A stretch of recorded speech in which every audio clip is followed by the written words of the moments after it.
Esta noche tenemos como primer ponente invitado al doctor Dino León Fernández, con el título de su ponencia El legado quechua en San Marcos en el siglo XVII. Quiero comentarles para presentarlo al doctor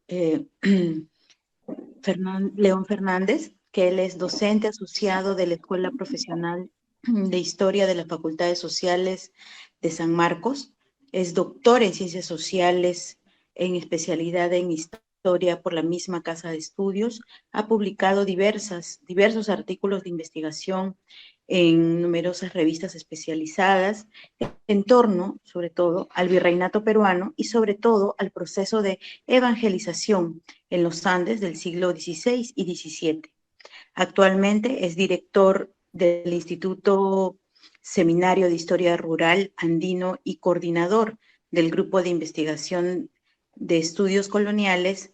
Además, ha sido director y fundador de la revista de investigación histórica Ucupacha. Buenas noches, doctor León Fernández. Agradecerle su participación y darle los 20 minutos para la ponencia invitada. Bueno, muchísimas gracias por la generosa invitación. Bueno, el tema que hoy día vamos a conversar es sobre el legado quechua en San Marcos en el siglo XVII. Desde luego que en el Perú mismo hasta el día de hoy hay escasez de manuscritos concernientes a los sistemas educativos coloniales, ¿no? Y en lo tocante a San Marcos, ¿no? Por haberse perdido en incendios, terremotos, saqueos, inclusive latrocinios, diría, la realidad obliga al historiador a llevar pues una tesonera labor heurística, ¿no? Los conocimientos que se van a dar en San Marcos van a seguir el mismo procedimiento de enseñanza española, ¿no? Es decir, que se va a contar con las cátedras comunes de gramática, ¿no? Unas de artes, una de teología, otras de leyes, cánones, filosofía, matemáticas, ¿no? Inclusive medicina, y bueno, la lengua quechua, ¿no? Entonces, cada cual se va a explicar con los métodos reinantes que va a haber en España, ¿no? De ese siglo. Por lo tanto, estas cátedras también van a estar repartidas en 3 facultades, ¿no? Que son artes, teología y leyes. La cultura colonial en el Perú se va a desenvolver en función y dependencia también a ese mundo español y a ese mundo europeo, ¿no? Es decir, lo que sucede allá va a servir como estímulo, inclusive también como modelo, ¿no? Para los estudiantes y docentes también peruanos, ¿no? Y de ahí, por ejemplo, muchos libros que se van a publicar lo van a hacer también con los mismos títulos, ¿no? Por ejemplo, como ocurre con las efemérides de Lima, con el conocimiento también de los tiempos, ¿no? Entonces, por ejemplo, el primero va a ser un membrete pues, de influencia francesa, ¿no?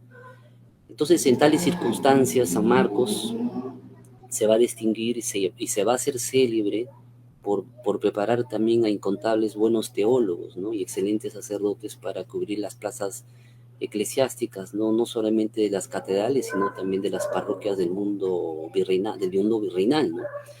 Es decir, que de San Marcos van a salir de las aulas un ejército de sacerdotes para el proceso de evangelización. Y desde luego también cientos de abogados para satisfacer las plazas también de los tribunales y las reales audiencias, ¿no? Y claro, y al lado de ellos muchos quechuistas, pero no tantos médicos y matemáticos, ¿no? Ahora, por cierto, los que van a tener las mejores opciones para alcanzar las aulas samarquinas van a ser los jóvenes criollos y españoles, ¿no? Y lamentablemente, pues, no las poblaciones andinas ni negras, ¿no? Entonces, San Marcos, en el siglo XVII, en el aspecto educacional, va a ofrecer a la juventud algunos campos de actividades, ¿no? Como ya estábamos mencionando, el teológico, ¿no? Con su elevada, pues, docencia clerical, el derecho también con sus múltiples ramificaciones, ¿no? Claro, para el servicio, pues, del servicio público, ¿no? La medicina también para la asistencia a la salud y la vida, ¿no? Y las matemáticas, indiscutiblemente en el mundo colonial para formar expertos pilotos de mar, ¿no? Y la lengua quechua, ¿no? ¿Y eso para qué? Para agilizar la evangelización, ¿no? Entonces, así se van a conservar algunas facultades durante todo el siglo XVII, alternando también periodos brillantes con otros también de obstrucción, ¿no? Pero lo cierto es que gracias a San Marcos, el Perú va a alcanzar la más grande resonancia en una apreciable pues parte del siglo XVII, ¿no? Y en verdad, también hay que decirlo justamente, a lo largo también de todo el siglo hispánico, ¿no? Entonces, decir que desde el principio de la colonización española va a haber principalmente por parte de los sacerdotes mucho interés por la aprehensión también de estas lenguas que hablaban pues las distintas etnias que poblaban pues lo que es el territorio del Tahuantinsuyo, ¿no? Ahora, por cierto que el aprendizaje va a ser muy lento, va a ser muy difícil, pero a la larga de los años los resultados van a ser muy óptimas, ¿no? Por ejemplo, en el siglo XVI va a destacar la obra pues, de Fray Domingo Santo Tomás, ¿no? Que es un dominico sevillano, autor de la primera gramática y vocabulario, que van a salir impreso inclusive en Valladolid, y así se va a iniciar la labor indagatoria del quechuismo, ¿no? Aunque no se pudo acertar en todos los problemas y formas también de escribir, me refiero a los sonidos, a los vocablos, ¿no? Pero sin embargo, su gloria es el haber sido pues el pionero de estos estudios quechuistas en esta parte del nuevo mundo, del mundo andino, ¿no? Entonces va a ser el primer doctor en teología que se va a graduar en la Universidad San Marquina y también el descubridor de una gran cantidad de lenguas y dialectos en el virreinato, ¿no? Entre los que destacan, por ejemplo, el quechua, el aymara, el puquina también, ¿no? Entonces va a haber mucho entusiasmo por el aprendizaje y la enseñanza de los idiomas principales, me refiero al runasimi y al aymara, ¿no? Entonces se va a intensificar desde este siglo, ¿no?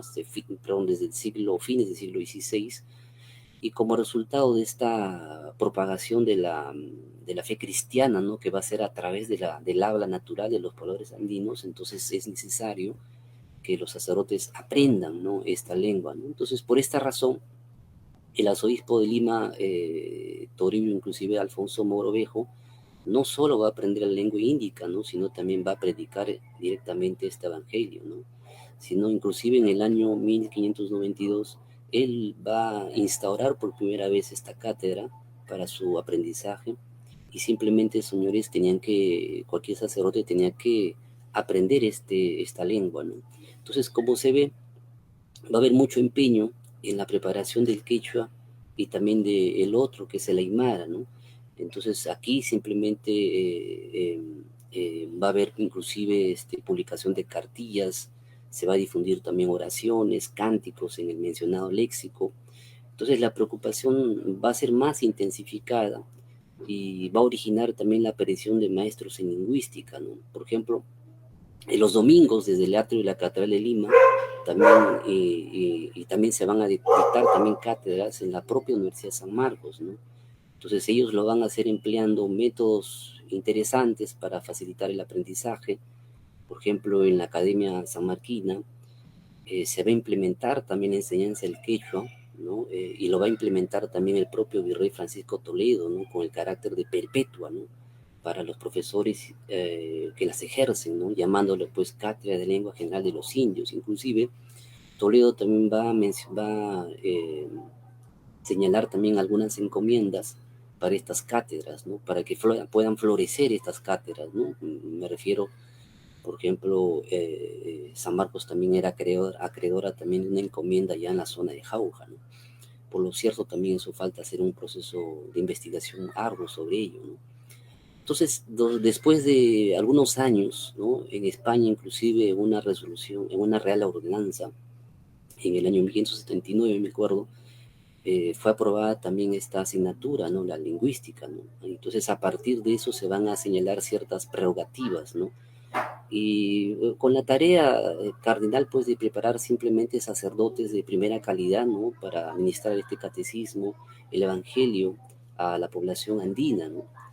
Ese es el objetivo. Entonces, es notable que en dicho documento, por ejemplo, se declara que el verdadero latín para enseñar la doctrina a los indígenas es la propia lengua de ellos, dice, ¿no? Entonces, inclusive se les prohíbe que los propios obispos, por ejemplo, den licencias, otorguen licencias a ningún aspirante a ser doctrinero sin antes de comprobar su destreza en esta mencionada lengua general, ¿no? Inclusive, posteriormente, en el siglo XVII, cuando se dan, por ejemplo, las campañas, las famosas visitas eclesiásticas, ¿no? Cuando se hace el control de los doctrineros en sus mencionadas respectivas doctrinas, ¿no? Se va a exigir, por ejemplo, el conocimiento de la lengua general, ¿no? Entonces, los preferidos para ocupar estas doctrinas o estos curatos, estos beneficios eclesiásticos, van a ser únicamente los expertos en quechua. Lo que igualmente también anuncia que en San Marcos va a quedar impedida de conceder grado de bachiller, grado de licenciatura en teología, cuando los postulantes, por ejemplo, no hayan cursado las cátedras de lengua y sobre todo también debidamente comprobadas en exámenes también rigurosos, ¿no? Inclusive el propio rey Felipe II también ratificaba esta disposición mediante una cédula del año 1589, ¿no? Entonces, ella es la razón por la cual durante todo el virreinato ningún sacerdote doctrinero ignoraba la lengua general del Perú. Entonces, dicha asignatura, su funcionamiento en San Marcos se va a dar, ¿no? Inclusive el padre Alonso Martínez de Ormachea. Ahora, el padre Martínez era un español que vino al Perú más o menos en el año 72, 1572, era un sacerdote agustino, pero él redacta e inclusive resuelve imprimir pues un libro llamado El arte y vocabulario en la lengua general de Perú, a 2 columnas, ¿no? Y acá simplemente él va a revisar de forma muy minuciosa, ¿no? Este proceso, ¿no? Es decir, lo que le aguijoneó al padre Juan Martínez va a ser perfeccionar su vocabulario y la obligación también de predicar la doctrina pues hacia las poblaciones andinas. Es decir, que él lo que quiere hacer él es su preocupación de él es de que eh, es necesario un texto de este calibre, ¿no? Un texto pues de la lengua quechua, ¿no? Y española, ¿no? Es decir, que él también necesitaba, también, inclusive dice en el texto que falta esto, ¿no? Él exclama eso, ¿no? Que falta trabajar esto, ¿no? Entonces, ¿eso para qué? Para entrenar a los inexpertos, ¿no? Que querían iniciarse en las actividades de sacerdote, de curas doctrineros, en las reducciones de los naturales, ¿no? Entonces, la intención del padre Martínez Ormachea va a estar dirigida en 2 proyecciones, ¿no? Uno es que los runas o los pobladores andinos pudiesen tener un manual para también aprender en el castellano, ¿no? Y segundo, que los propios españoles también se iniciasen en el idioma de los indígenas, ¿no? Y otro quechuista también insigne va a ser el padre Alonso de Huerta, ¿no? Que es un presbítero natural de la zona de Huánuco. Inclusive llegó a ser decano de artes y teología en San Marcos, ¿no? Entonces es un hombre de mucha experiencia en el referido idioma, inclusive fue convocada para predicarlo y enseñarlo pues públicamente en la Catedral de Lima. Por eso que casi desde un comienzo va a ser llamado también para hacer lo mismo en San Marcos. Inclusive el virrey le va a dar licencia también de hacerlo en la universidad. Entonces, inclusive en la catedral leía y enseñaba los domingos y días festivos. Bueno, en tales ocasiones pues se acercaban también indígenas para referirle también los malos tratamientos que le infringían algunos españoles, ¿no? Entonces, Alonso de Huerta va a escribir, va a publicar en 1616 un libro enteramente nuevo, ¿no? Acerca de la especialidad, con una portada y un título como es El arte de la lengua quechua general de los indios de este reino del Perú, ¿no? Ahora, cuando él ejerce la docencia, se propuso pues redactar y editar este texto, ¿no? Con información suficiente para facilitar sobre todo el aprendizaje, ¿no? Y sobre todo en corto tiempo, ¿no? Y a los que también otros quisiesen saberla, ¿no? Aprenderla, ¿no? Entonces el propósito del padre Huerta es de que va a dar a conocer un arte breve y compendioso, y una vez terminado su ejemplar o este manuscrito, inclusive le va a dar al padre Francisco de Ávila, que es un famoso también quechuista cusqueño, y beneficiado también de la zona de Huánuco para que diera también sus observaciones, ¿no? Entonces, después de la cual, pues, va a tramitar la correspondiente, pues, licencia ante el virrey para publicarlo.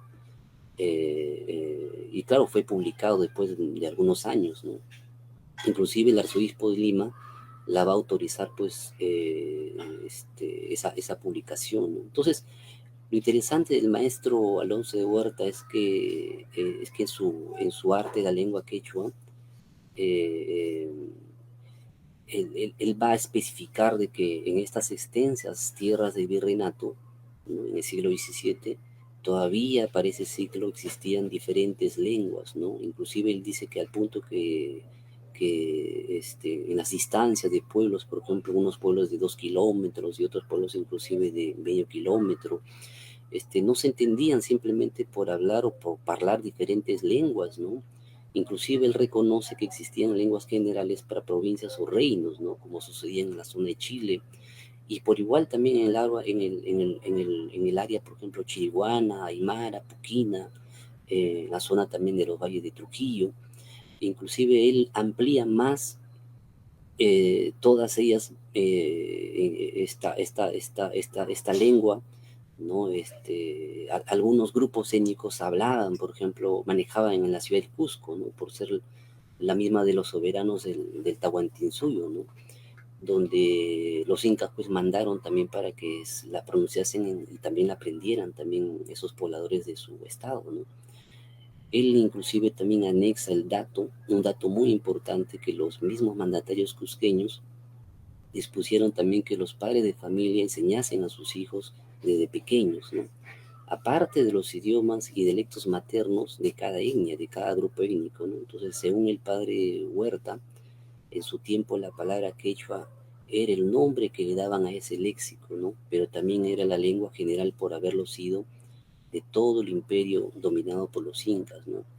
Ahora, desde luego que este padre indicaba, inclusive él se va a dar cuenta que esta lengua quechua no era una sola en el Tahuantinsuyo, ¿no? Sino que también perduraba y estaba también dividida en dos modos de cuanto a su uso, ¿no? Por ejemplo, en la parte meridional tenía un estilo pulido, un estilo gracioso, propia pues las frases de los cusqueños y también de las frases de los charcas, ¿no? Lo que vale decir pues el territorio llamado Incasuyo, ¿no?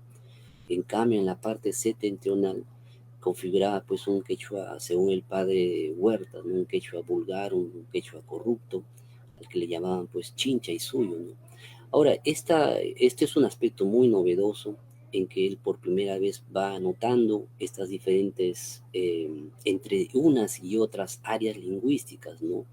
Y él también anota también primordialmente también las distinciones en la pronunciación, ¿no? Entonces él descubrió inclusive que los linderos idiomáticos se hallaban en la provincia de Huamanga, ¿no? Y de ahí hacia arriba, o sea, al sur, ¿no? Predominaba pues la lengua del Inga, ¿no? Y de ahí para abajo, es decir, que rumbo a la zona de Quito norte, ¿no? La Chincha y Suyana, ¿no? Ahora, son realidades que la lingüística moderna ha tratado de redescubrir, analizar y sobre todo comprobar científicamente, ¿no? Entonces, este catedrático Alonso de Huerta fue uno de los mejores lenguaraces del siglo XVII, tanto del quechua del Inga como del chincha y suyano, ¿no?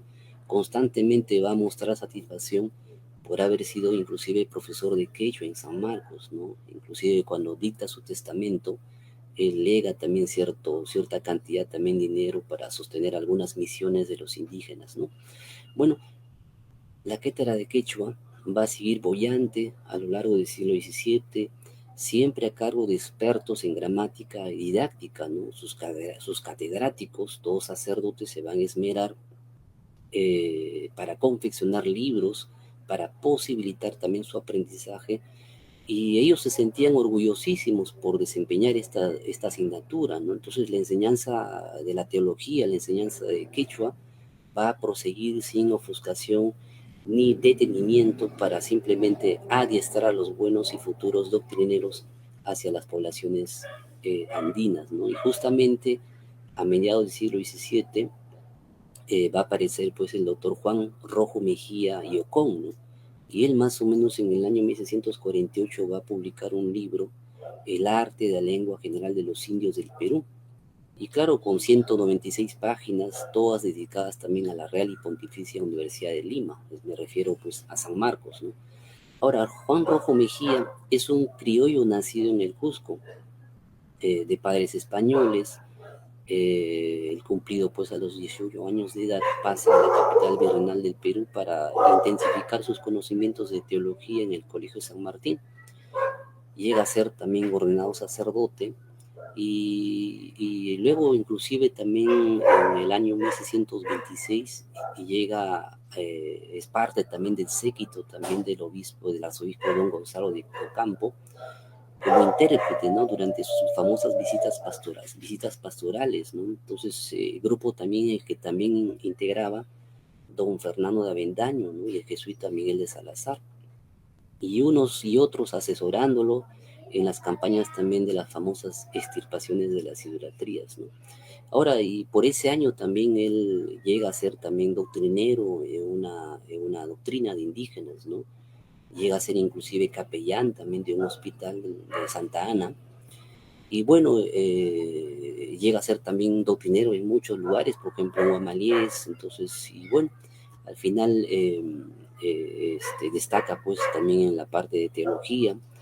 Inclusive hay un dato también en el año 1939, fue destacado también al curato de Cañete, y después pues obtiene la cátedra de lengua quechua en la U de San Marcos, ¿no? Ganándolo por concurso, ¿no?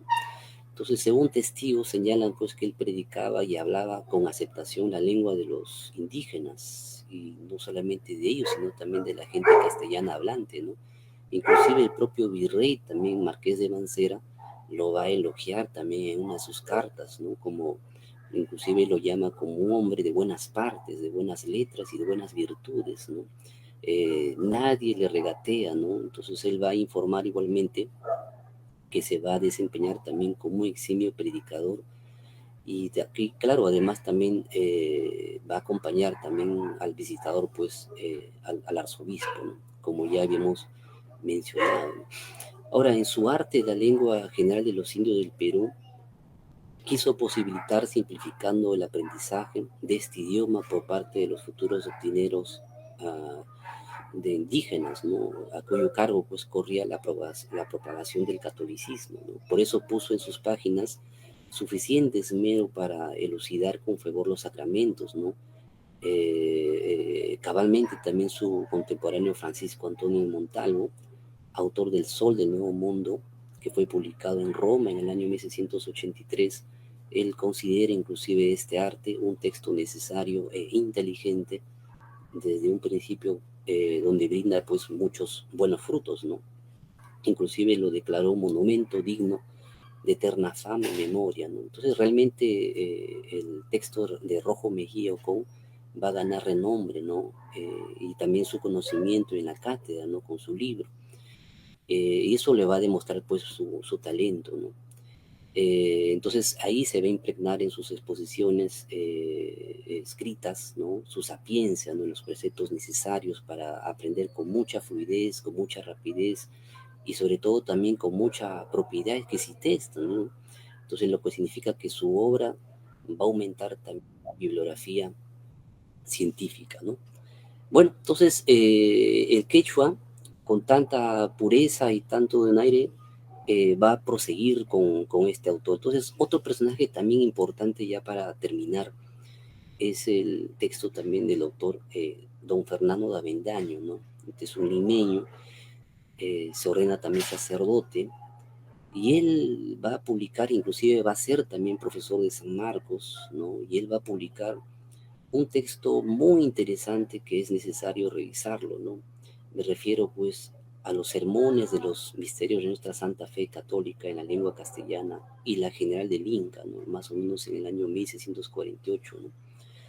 Ahora, Fernando de Avendaño es un doctor catedrático también en arte de San Marcos, inclusive también fue doctrinero no solamente en Huarochirí, sino también en Checras, inclusive también en Santana, en Lima, en Cajatambo, en Santana también nuevamente en Lima, Y claro, es un renombrado visitador general de idolatrías, ¿no?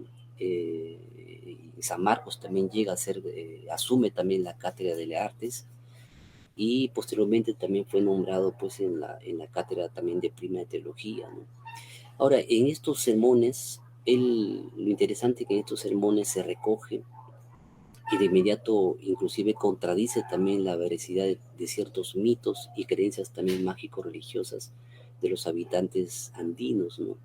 Este es un doctrinero, ¿no? Es un doctrinero del pueblo indígena, también es un visitador de idolatrías y sabe mucho sobre esta materia, y de ahí que sus sermones tienen muchas sorpresas, ¿no? Concernientes a dicho tema, ¿no? Y da a conocer también los métodos empleados por los propios evangelizadores y también los propios extirpadores del siglo XVII, ¿no? Y bueno,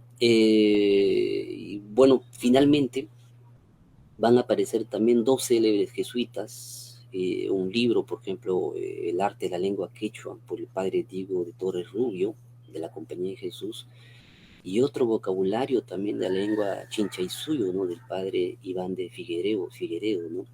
Ahora, estos textos son muy importantes también porque figuran romances, un catecismo pequeño, inclusive todas las oraciones que están inherentes a ese breviario.